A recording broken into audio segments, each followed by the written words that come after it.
আমি কাজ করব তা আমার একটু স্টাইল দেওয়া লাগবে না, তাই আমি টাই করে চলে এসেছি। এই যে বলতেছি আশেপাশে যত জায়গা জমি না সব আমাদের। এই যে এই লোকটা এর কিছু করে খাওয়ার সম্মত ছিল না, তাই দান করে দিছি। এই যে একজন ঘর করবে, ইটগুলো তারা দান করে দিছি, যে ঘর করুক।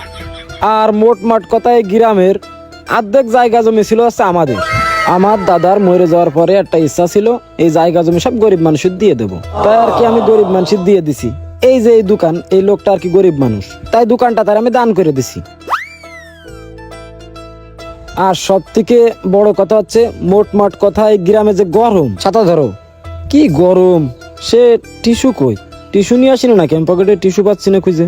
ভালো লাগতেছে না কিছু, কাজ কামও নেই, কি করে সংসার চালাবো? কি ডারেও স্বামী নাকি?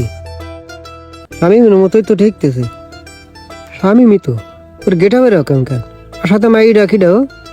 যাই হোক, টিস্যু লাগবে না, টাকা তো আছে, এটা দিয়ে কাজ চালিয়ে দিই। 1000 টাকা কোনো ব্যাপারই না, যা। টাকা দিয়ে মুখ মুছছেন কেন? পাশে তো একটা দোকান আছে, দোকান থেকে টিস্যু পেপার কিনে মুখ মুছতে পারেন তো। চলো নিয়ে আসি। পড়া টাকা নিচ্ছ কেন? কাউকে দান করে দিব। একটু সাবধানে, আমার 1.5 কোটি টাকা দামের ছাতাটা ফুটে হয়ে যাবে কাছে লেগে।